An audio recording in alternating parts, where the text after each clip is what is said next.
ꯐꯨꯔꯨꯞꯁꯤꯡ ꯃꯅꯤꯄꯨꯔꯗ ꯂꯩꯅꯤꯡꯗꯕ ꯆꯠꯈꯤꯕ ꯌꯥꯒꯅꯤ ꯍꯥꯏꯕꯗꯨꯗꯤ ꯑꯩꯈꯣꯏꯁꯨ ꯁꯨꯝ ꯍꯥꯏꯔꯤꯁꯤꯅꯦꯀꯣ ꯑꯩꯈꯣꯏꯁꯨ ꯄꯨꯟꯅ ꯂꯩꯃꯤꯟꯅꯕꯒꯤ ꯋꯥꯈꯜꯂꯣꯟꯗ ꯏꯄꯥ ꯏꯄꯨ ꯃꯇꯝꯗꯒꯤ ꯂꯩꯃꯤꯟꯅꯔꯒ ꯂꯥꯛꯑꯕꯅꯤ ꯑꯩꯈꯣꯏꯅ ꯉꯁꯤ ꯂꯩꯔꯤꯕ ꯂꯝꯁꯦ ꯃꯩꯇꯩ ꯈꯛꯇꯒꯤ ꯂꯝꯅꯤ ꯅꯠꯇ꯭ꯔꯒ ꯅꯥꯒꯥ ꯈꯛꯇꯒꯤ ꯂꯝꯅꯤ ꯑꯗꯨꯒꯤ ꯂꯝꯅꯦꯅ ꯍꯥꯏꯕ ꯌꯥꯕ ꯑꯗꯨꯒꯨꯝꯕ ꯖꯒꯥ ꯅꯠꯇꯦ ꯀꯣ ꯃꯁꯤꯗ ꯅꯤꯡꯊꯧ ꯄꯥꯜꯂꯤꯉꯩ ꯃꯇꯝ ꯍꯥꯏꯇꯥꯔꯦ ꯍꯣꯏ ꯐꯨꯔꯨꯞ ꯈꯔꯅ ꯅꯤꯡꯊꯧꯒꯤ ꯀꯩꯅꯣꯗꯣ ꯉꯁꯥꯏꯒꯤ ꯀꯩ ꯍꯥꯏꯅꯤ ꯂꯤꯒꯦꯁꯤꯁꯤ ꯃꯣꯏ ꯑꯦꯛꯁꯦꯞ ꯇꯧꯕ ꯅꯠꯇ꯭ꯔꯒ ꯇꯧꯗꯕ ꯍꯥꯏꯕꯗꯨꯗꯤ ꯃꯣꯗꯔꯟ ꯋꯥꯔꯜꯁꯤꯗ ꯃꯣꯏꯅ ꯃꯁꯥꯕꯨ ꯃꯁꯛ ꯇꯥꯛꯅꯕ ꯍꯣꯠꯅꯔꯛꯄꯗ खरा हुन्नबा खरा लंगनबा हाइसिदि मसान ताबने मदुदि मतमदुदि लैरंबा निंथौगी डॉक्यूमेंट्सिंग अदगी रेकॉर्डेड हिस्ट्री सिंगदुना उटकदबने को अदुमाइना उटकदबने अदु मोइने हेता हारगा पंग्यादा याब नते तवदबो ngसाइगी अखोइगी केनोसिना कहनी को चनिंग फुरुप चखरो हाइबसे अखोइजु दम हाइ चनिंग फुरुप कै चचगिसु कैसु काइदेना द सुम लैसलगा स्वाइद लैसलगा स्वाइगी मीजु नतबदा 1951 ममांगदा लाबसु नतबा 1800 AD खक्ता अदाइदा कनोगी कहनी को ngसाइगी मर्सनरीज ओइना लागा सिदैदा मपु सारकपदुदि कनामतनसु यारोय अखोइनसु यादे आइ ताइ को मिचम अमतनसु यारोय अंगांग अमतनसु यारोय बको मसिगी मतंगसिदि ngमथोकनबगी तंजा अमदि तसेंगना लौबदि तंगाइ फदबने दु ngमथोकनबगी तंजा हाइबसे इंडिया की कॉन्स्टिट्यूशन जी मनुंग यावरिबा आर्टिकल मैम अदगी इंडियाना गवर्नमेंट ऑफ इंडियाना इंडिया दा मणिपुर से मर्ज तौरबा मतुंगदा 1947 की मतुंगसिदा ngसाइगी स्टेटहुड 50 स्वाइदा फंगबा कांदा अखोई मणिपुर की बॉर्डर से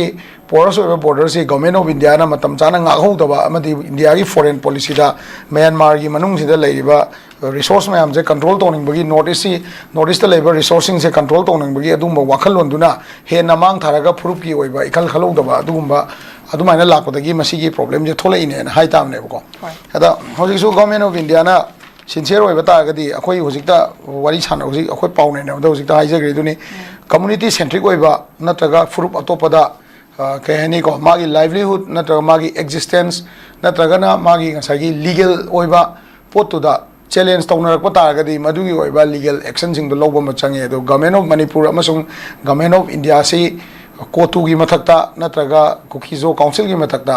Moina लौखलक step सिंगदा government of India ना लो योइबा स्टेप अम्बो लौब ngamde हाबजे असि मयक याम सिंगेबा अदुना कोतुना तौनिंगो मतमदा होय सेपरेशन डे ऑब्जर्व तौर सेपरेशन डे गाइना ऑब्जर्व तौरइबा खोलेबा मयाम जे होय मोई पॉलिटिकल डिमांड दि ओरम बियाय अदो पॉलिटिकल डिमांड ओइता जो ngसाइ मोई फुरुप मसेन फुरुप की मनुंगदुदा मैतेना अखोइबु नमदगिबनि हाइबगे एजेंडा सेदा यामना तोइना मोइना वांगापा देन याम तोइना कने मणिपुर से काइबे यानबा अदुगुम स्टेप लखलको मतमदा मोइगी लीडरसिंग दुगी मथक्ता अखोइगी तोवानबा गवर्नमेंट ऑफ इंडिया ना केस फॉर रजिस्टर तौबंगमदना अदुमाइना लैबसे मसी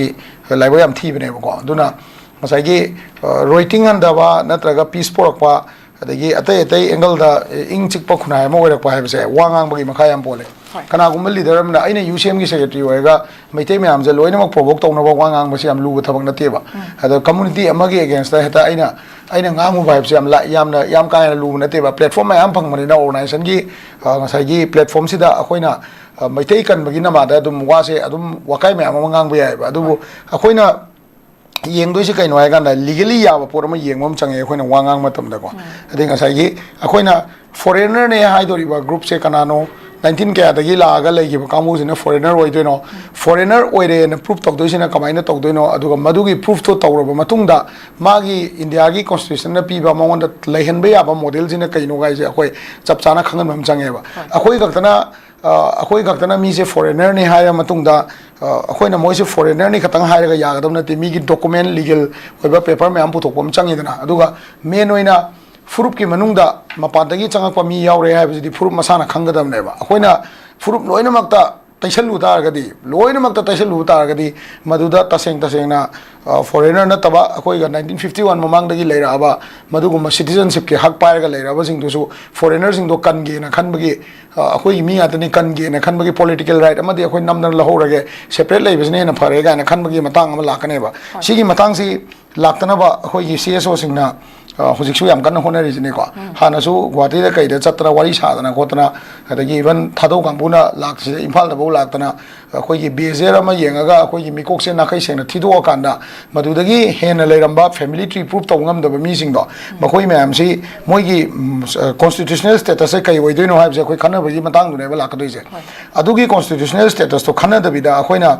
चिन तंगना ngangaga sum leiba taragadi madugi provocative oiba nature do nakan ani maktagi sum lakane ba loiba nai roi habni da aduna government of India na yengjagadam ni mase akhoi CSO sing wari sabda then political parties sing wari sabda hajigi zo kangbu gi natraga kuki gi natraga ngasai gi maitai gi natraga pangan gi natraga any furup gi 1951 base akhoi last census leiba se sigi matung da changakpa anogo mi sing je moi gi status se kai ohin gada ge je miyam gi miyam akhoi miyam ji manaraga government gi oiba gazette ma lokthokpa ma changi ba sigi poche hojibau akhoi mari yenaraga leiribani hojibau lokthokpa loidri ba ko aduna akhoi ni yengdo se 26 gi census aduga ngasai gi akhoi gi NRC update tawba matam da ko ani sida kari oirake haiba pot ne ba yengdo se chinna haiba gi di pangai haiba se dum leader moina dum haiba se yai miyam da afaba pautak pi ba afaba ngasai gi achumba haiba se kasu kaide tawbu akhoi ne haiba matam da asomna kan dagi moina khudong chabado lawra yengo to leader mana su sumaina haire isini akhoi le loidogi moina honare aduna akhoi myam je punna leimina sai taragadi separate administration sina taba akhoi na akhoi gi lenga tawjaba natana mapan gi furup akhoi loina ma soi dangki lona yada na soi tantorani haiba agenda sida sum chakragadi madugi poto government of India na sum yengaga leibda lambi amuk tingjan adagi ngasai gi public meeting amuk phamjan adagi statement nungai taba statement taba nungai taba mayam sum tholak government na kaim tawngam dargadi akhoi khatana CSO gi leader amadi public leader na sum ngang leibse masida kana be irei leite aduna government of India na masigi oiba tang taba phire ba lobagi tangai phadab do hojikti akhoi lenga leitamni na ko tangai phadab chap chana hojik sudum leiri na adumai thamjage hoi thagat cheri oja aduga